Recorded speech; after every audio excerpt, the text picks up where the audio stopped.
Fernando hace la siguiente pregunta. ¿El FIT es un frente reformista? Bueno, lo primero que se me ocurre es decirle a Fernando por qué él piensa que el FIT sea un frente reformista. No lo aclara en la pregunta. Pero en otra pregunta, Juan Borges dice lo siguiente: ¿es posible y viable hoy en día un partido revolucionario? Es decir, como ustedes ven, hay inquietudes, digamos, diametralmente opuestas sobre esta cuestión. Yo creo que es necesario, en primer lugar, clarificar lo que significa ser reformista. El reformismo en el movimiento obrero tiene que ver con un periodo histórico. No es simplemente esta o aquella idea que tenga reformista, tiene que ver con un periodo histórico.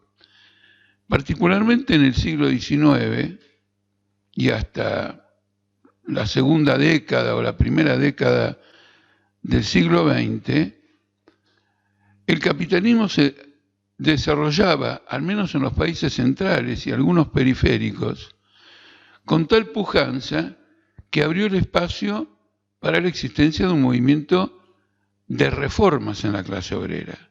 Fue un periodo histórico muy completo de algunas décadas, en que los trabajadores consiguieron sus principales reivindicaciones. Avanzaron enormemente en la protección social. Pudieron crear grandes sindicatos donde antes no lo podían hacer porque había una represión extremadamente intensa. Formaron partidos políticos propios. El interés de la burguesía en este espacio histórico que habilitaba una posibilidad reformista era integrar a la clase obrera a través de esos partidos y a través de esos sindicatos, valiéndose por un lado del parlamentarismo y por otro lado de las leyes que regulaban los sindicatos. Eso corresponde a un periodo histórico determinado. Con las guerras imperialistas y el desarrollo de una tendencia a la decadencia del capitalismo, el reformismo se quiebra.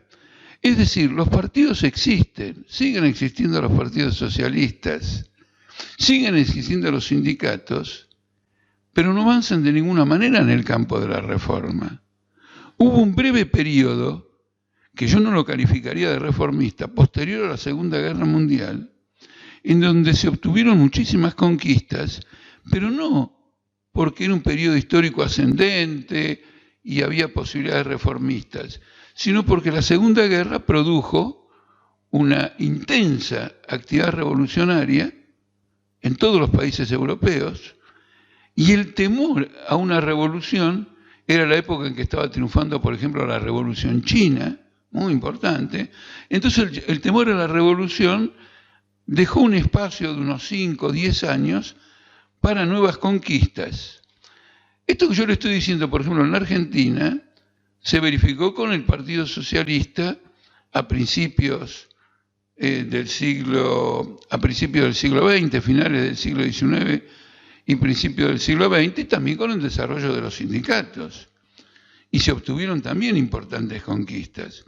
Y luego, después de la Segunda Guerra Mundial, ese espacio breve de reformas que habilitó el temor a una revolución en Occidente, también en Argentina llevó una serie de concesiones, por ejemplo, por parte del peronismo a partir del gobierno en 1945. Pero corresponde a un periodo histórico, lo quiero decir, porque no van a encontrar más un movimiento reformista. Toman el Partido Socialista acá de Argentina, que el otro día en la provincia de Santa Fe perdió con Perotti. Es un partido de los pulsagrarios, de los pulsojeros, de los exportadores de los puertos del Paraná. No es el representante de la clase obrera. Hay alguna que otra idea liberal, especialmente si ustedes confrontan al socialismo de Santa Fe con el que ganó ahora Perotti, que es un hombre del clero. Hay una relativa confrontación, pero ya no son reformistas. De tal manera que la pregunta, ¿el FIT es un frente reformista? La respuesta sería, si quisiera ser un frente reformista no tendría esa posibilidad. Hay una prueba más cercana en el tiempo sobre que no podría tener esa posibilidad. Podemos en España. Emergió como una gran movilización de indignados, de lucha contra los desalojos en plena crisis mundial, y ahora gobierna con el rey de España, gobierna con el PSOE, y en cualquier momento va a gobernar con la derecha, incuestionablemente. Y como consecuencia de eso se está desintegrando. En la época reformista los partidos socialistas se hacían cada vez más fuertes. Y en esta época los que tienen alguna veredad reformista se autodestruyen, como esas cajas de las películas que a partir de cierta hora dice, bueno, se autodestruyen. Entonces no hay lugar para esta suerte de reformismo. De manera que si la izquierda argentina eventualmente intentara hacer una política reformista, en un tiempo muy rápido, tendría el destino de los que intentaron esa política en otros países. La izquierda argentina, si quiere ser una izquierda con futuro, si quiere progresar, un canal del movimiento obrero y de organización, tiene que ser revolucionaria. Entonces viene la pregunta esta de Borges, de Juan Borges, si es viable hoy en día un partido revolucionario. Y yo tengo que decir que al menos por default, al menos por la negativa, es lo único que es viable, porque todo lo más ha perecido. Todos los intentos centristas, reformistas, conciliadores, que se intentaron en el campo de la izquierda, aquí y en cualquier país del mundo, digamos, han fracasado.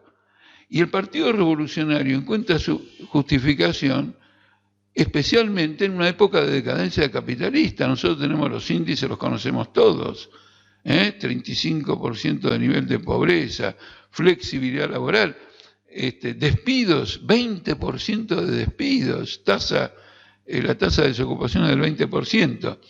Es decir, es necesario abrir una perspectiva antagónica al sistema político actual, porque el sistema político actual es el modo de dominación política de los intereses económicos que están llevando a los trabajadores no a mayores progresos, sino a una miseria absolutamente infinita.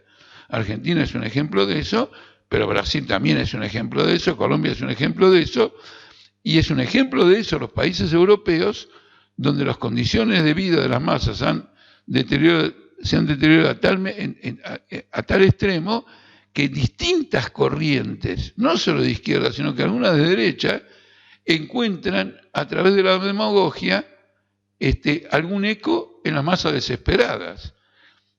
Si la izquierda no desarrolla una política revolucionaria, eso seguramente va a ser aprovechado de un lado por la derecha, pero de un modo general por parte del Estado para desorganizar al movimiento obrero y perpetuar su dominación.